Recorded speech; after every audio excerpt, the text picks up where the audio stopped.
This is CNN Breaking News. Sikhs in India angry, struggling to come to terms with the shooting rampage in the United States that killed worshippers at a Sikh temple.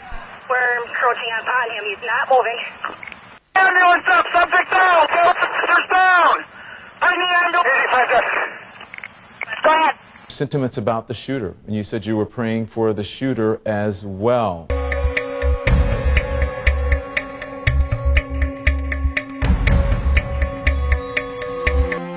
Terrorism, hate crimes, for most of us, it's what we experience through the television. For these people, it's their reality. Things are changing and people are looking at this differently. They were showing a distinct identity of a Sikh with a turban and beard, and next to it in the headline saying Muslim. A person with a turban, they say Bin Laden, and a few little comments, and every terrorist attack that happens, unfortunately, we get associated. I used to take off my turban, call me names, terrorist, because they don't know the difference.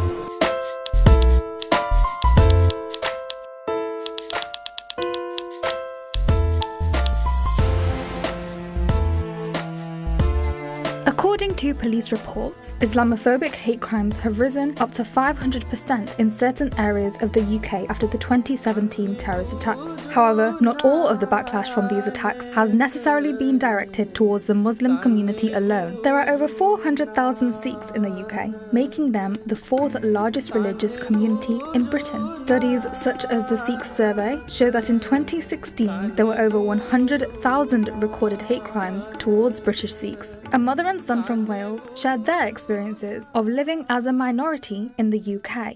I've been brought up in Wales. I've classed myself as Sikh and then Welsh. Never any different. So when they come across something different, they don't know how to react. It could be in different ways. It could be through racism, through questioning. Never felt that I was inferior or people treated me any differently until this actually happened. Coincided with me going to watch a programme at Cardiff Arena, and they were all just Welsh people there, not one Muslim, Sikh or even a Chinese.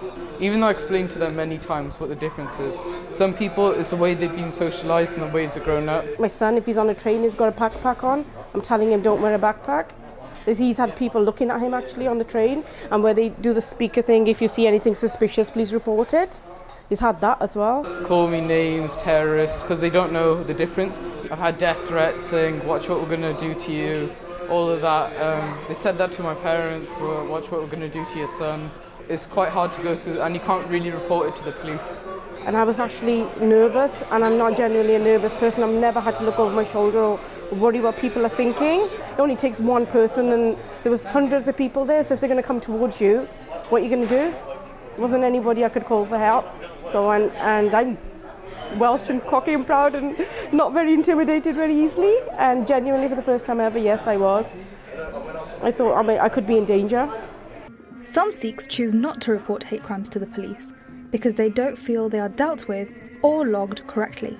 Reports suggest that hate crimes towards Sikhs are wrongly recorded by the police as Islamophobia incidents. The Sikh survey quotes, "Our view is the UK government and public bodies have systematically failed the minority Sikh community by not adequately responding to the disproportionate impact of racism and hate crime targeting Sikhs since 9/11.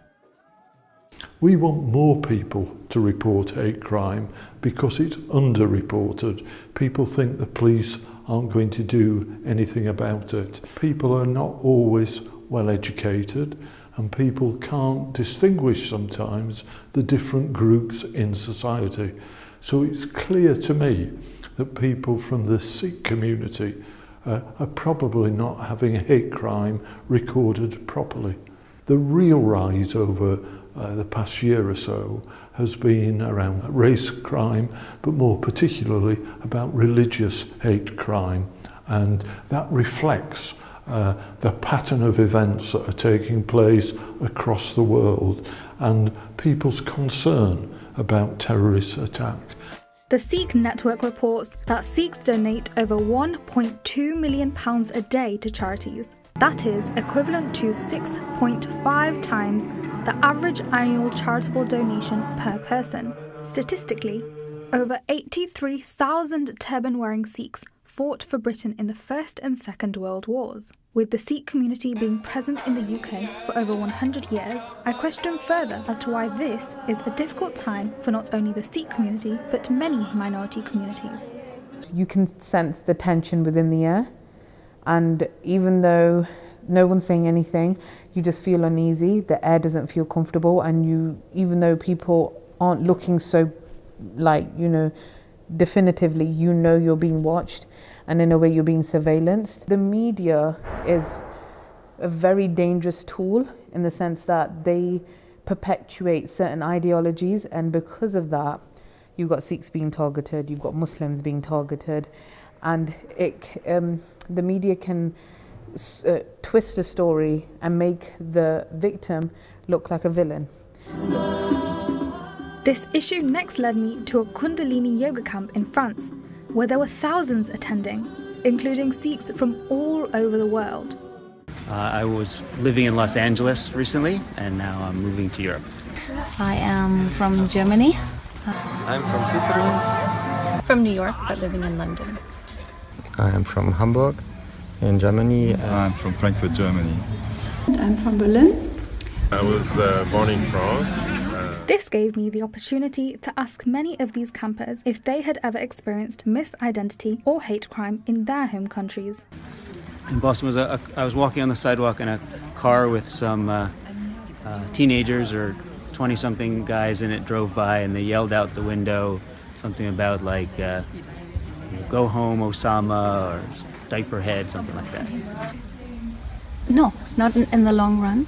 Some people who just want to make a joke and say some words like Alibaba or Taliban or whatever kind of. Well, not in any aggressive way, but sometimes people are confused.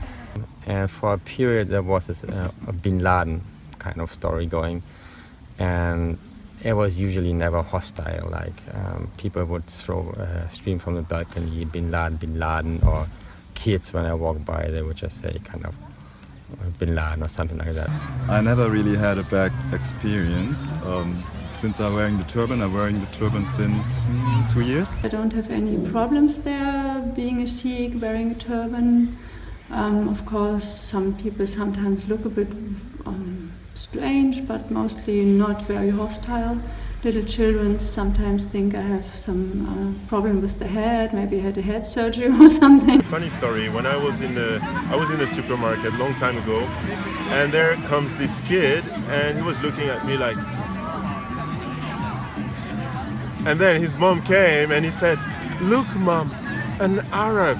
There are around 27 million Sikhs worldwide, and with it being a growing religion, especially in the West, it poses the question as to whether hate crimes will increase alongside the population growth. Experiencing changes in identity myself, this makes me wonder not only the cause of the misconceptions, but what can be done about them. If you look how the media works, after 9/11, they put pictures of Bin Laden up with a turban, when he probably rarely wears one. And they chose the certain ones, and that's how the media worked. But who's the ones who are going to do the damage out there? Are the people who follow certain individuals in UK or certain groups in the UK, which may lead to reactions and far-right groups, which a lot of it does come from. So what we need to do is start educating their people to say, hang on, not to attack anyone innocent, but to say, this is Sikhs, we fought for this country. I think there needs to be another platform where schools are visited for children at a younger age, because I remember when I was at school learning religious education, the school I went to had a lot of ethnic minorities, so they discussed many other religions. Partly to do with a fault within the Sikhs, not for letting other communities, not for preaching our path properly to show who we are. We haven't been able to tell everyone our identity, what a Sikh is. Due to a lack of knowledge out there, we are often mistaken. A nation will receive the knowledge which the media give, whether it's social media or whether it's media on national television. At this moment in time, the world's going through a dark phase where there's extremists out there taking out innocent people, taking innocent lives, like we saw the attacks in Manchester. And even in the children's mind, they see a guy with a turban and a beard. They will never think a Sikh who believes that God is inside every single being. The first thing that comes to their mind is an extremist.